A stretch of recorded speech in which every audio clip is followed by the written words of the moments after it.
اگر اللہ تعالیٰ تمہیں یہاں تک لے آیا تو اس نے آگے کے لیے بہت کچھ سوچ رکھا ہوگا۔ وہ تمہیں آزمائش میں ڈالنے سے پہلے اس آزمائش سے نکلنے کا حل بتاتا ہے، تو پھر تم ایسا کیوں سوچتے ہو کہ وہ تمہیں بھول گیا ہے یا تمہیں سن نہیں رہا؟ تم نے اپنے انتخاب کا نتیجہ دیکھ لیا، تم نے اپنی منمانی کر کے ہر شخص کی ہر چیز کی حقیقت دیکھ لی، تم نے خدا کی نافرمانی اور اپنی ضد سے یہ تکلیف خرید لی، تو اب اللہ تعالیٰ کے انتخاب کا انتظار کرو، اور یقیناً اللہ تعالیٰ کا انتخاب بے حد پرسکون ہوگا، جو تمہیں یہ بتائے گا کہ اختتام ایک نئی منزل کا آغاز ہوتا ہے۔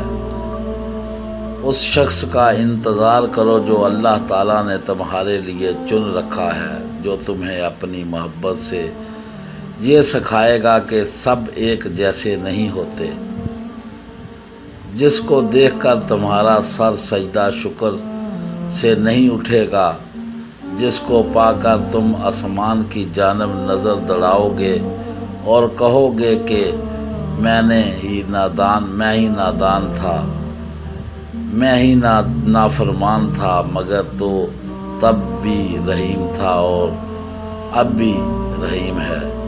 عورت کو دو قسم کے مردوں سے سخت نفرت ہوتی ہے، اول سخت مزاج، دوم زیادہ محتاط۔ اپنی تکلیف کو دیکھ کر اگر اس تکلیف میں تم اپنے رب کی قریب ہوگے تو وہ تمہیں انعام ملنے والا ہے۔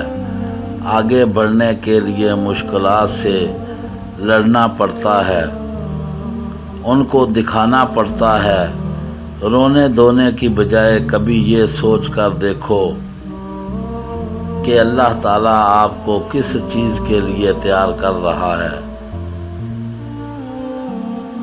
اس دی ہوئی تکلیف کے ذریعے اگر تم دیکھو تو تمہاری دنیا بدل جائے گی اور آخرت سنور جائے گی۔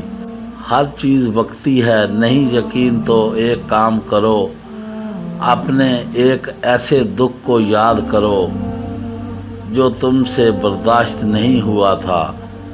اگر اس چیز کو اب سوچو گے تو وہ پہلے جیسی تکلیف نہیں رہے گی۔ ایسا بھی نہیں کہ بھول جاؤ گے، لیکن تھوڑا سا درد محسوس ہوگا، چند سیکنڈ کے لیے، یعنی وہ ہر چیز وقتی تھی۔